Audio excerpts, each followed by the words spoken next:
Hey everybody, welcome back to 3 Generations Restoration. You see right next to me is a Farmall 300 that we picked up this past week. I got quite the story to tell on this tractor. We kind of had some ups and downs with it. So far downs. I'm going to kind of lead you along on the story. So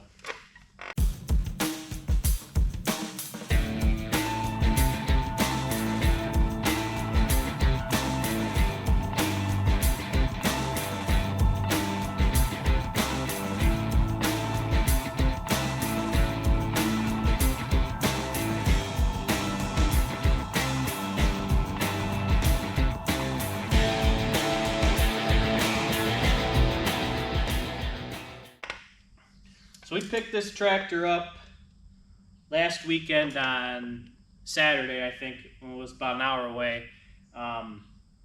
Paid like $700 for it because the engine's locked up and stuff like that. So you kind of got to figure that you got gasket set, rings, bearings to do.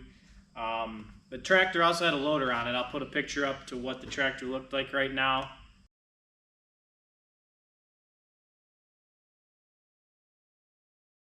An international loader on it, fits anything from an H, M, 300, 400, stuff like that. So it was on this 300.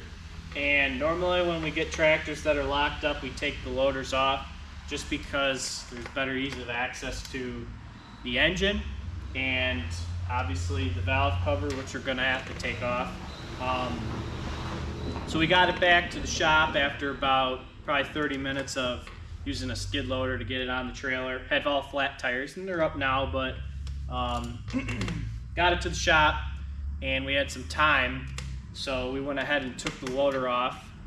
Got the loader off and we were like, okay, well, let's try and see if we can't get this thing unstuck. So hooked the chain on the front end, skid loader, pulled it a little bit, and then we really got into a good straight edge and started popping the clutch on it. I popped the clutch 3 times and the whole entire front end ripped right off of the tractor. You're probably wondering, how in the heck did you do that? Well, pretty simple. I forgot to put the frame bolts back in that held the frame to the front end that I took out when I took the loader off. It was a big mistake, guys, because not only did I wreck the steering rod, but I also completely wrecked the radiator, and I kind of dented up the oil pan a little bit. Here's a good look at the oil pan. Here's a good look at the one part of the hood. There's the radiator and the steering rod, which we tried straightening out. That did not work. Here's all the other parts for it laying down here right now. So yeah, I'll put a picture up to what this whole thing looked like when we pulled the front end off of it, and you'll kind of see the front end is just off to the side and on the ground, and the frame is, the full ass end of the tractor is just dug into the ground. Very, very, very expensive mistake, guys. Radiators, they're upwards $500 new.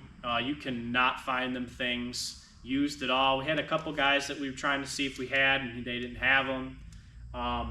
Steering rod was $150. Now you may be like, how come you guys got a steering rod on it right now?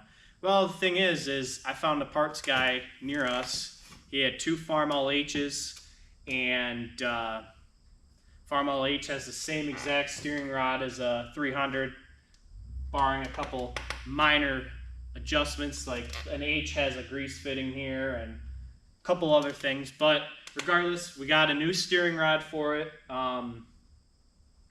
and radiator, yeah, haven't gotten that yet. But the plan for this thing is we're going to try to get it unlocked. We're going to try to get it running without a radiator on it. You know, you can run the thing for probably 5 minutes at least, or less, without it getting hot enough to worry about anything. But yeah, no, this is something that, you know, I like to tell people about. I know it's a very embarrassing mistake, but it's a mistake that I don't want any of you guys to make, because this ended up going to cost us probably over $700 in repairs just to even, on top of what we paid for the tractor, just to even hear it run, or running the channel where I'm not only relying on views and likes and subscribe, but I'm also relying on prices I get for the tractors. Kind of, takes a little bit out of it when you're at $1,400 when you're not even running on a Farmall 300. So it is what it is. We're going to learn from the mistake. Like I said, the loader is off. I'm going to put the loader up for sale because maybe I'll recuperate some of the costs I lost on the loader.